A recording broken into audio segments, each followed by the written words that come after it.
Og den sidste del, der så også er, som måske også man kan sige er uretfærdigt, det er det, der hedder VE-bonus.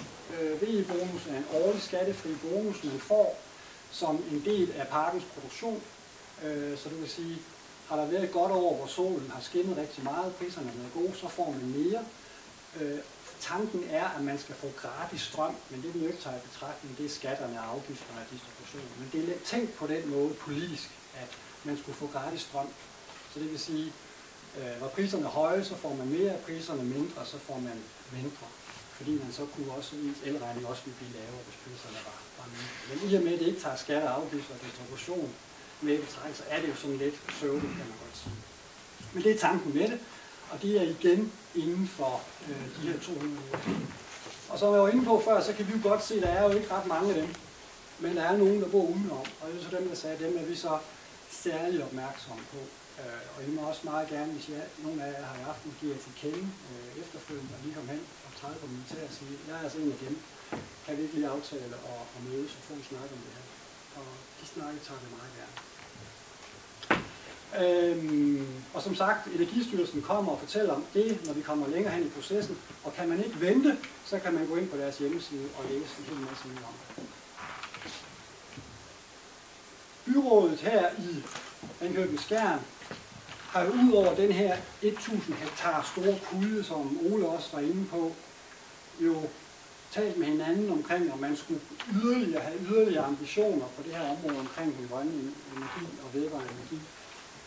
Man kan sige, at det har jo ikke som sådan noget med de her projekter at gøre, men det er jo klart, at når vi nu kommer ind sådan som det sidste projekt af de gamle, så kigger vi jo selvfølgelig alligevel på, hvad er det, man har snakket med hinanden om i byrådssalen. Og der har man lavet et dokument, hvor man egentlig, kan man sige, beder de kommende udviklere om, altså det er de kommende, altså nogen for mig, at forholde sig til nogle ting, og det er blandt andet det, man har lavet den her, måske lavkagemodel, kan vi måske kalde den. Og så har man beskrevet en hel masse andre ting, og det er jeg selvfølgelig også inde at kigge på. Og noget af det, som hvis vi skulle prøve at oversætte det til lidt mere almindelig dansk, så er vi været inde på noget af det her allerede. Men det, som jo ikke kun er for det her projekt, men er for alle projekter, som jeg også kan undres lidt over, at man fra politisk side ikke har arbejdet med på en anden måde, det er, de der 12 millioner kroner, de er jo fine nok, men de forsvinder jo en dag. Har man nu lavet en masse gode ting for dem, så er det jo ikke sådan, at de ikke skal vedligeholdes eller holder evigt. Og derfor har jeg haft en dialog med borgerforeningen herude og sagt, jamen prøv at høre, vi har det her sidste projekt i den gamle pulje, og det kunne vi godt tænke os at lave, hvis politikerne og lokalområdet synes, det er en god idé. Har I noget, som I tænker, jamen skal det realiseres, så kunne vi godt have nogle ønsker. Og der har vi drøftet forskellige ting allerede, og det vil vi fortsætte med at drøfte med hinanden. Nogle af de ting, der har været drøftet, har været noget omkring skolen. Jeg forstår, at der er sådan en slags venskabsforening til skolen, for at det er en folkeskole, men for at eleverne kan gøre forskellige ting, komme på udflugt og sådan noget. Så det kunne være en mulighed.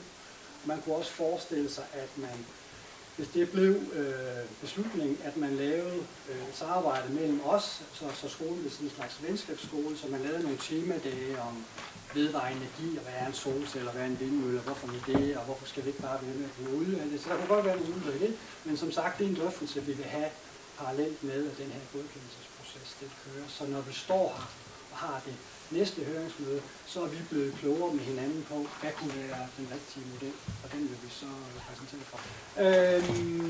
Det var den del, og så kan man sige, hvis der er nogen, og det hører jeg jo nogle gange, at det er jo en fantastisk forretning, det her Iran, og sådan og sådan og sådan, og der siger vi, at hvis der er nogen, der synes, at det vil man gerne være med til at investere i, så har man også mulighed for det. Og det er sådan ud fra et princip om de nærmeste mest, og det er fuldstændig jo i øjenhøjde med det, du siger, at der vil være nogen, som det påvirker mere end andre. Yes. Kan jeg bekode nu? Yes. Den nye dreng i klassen? Ja.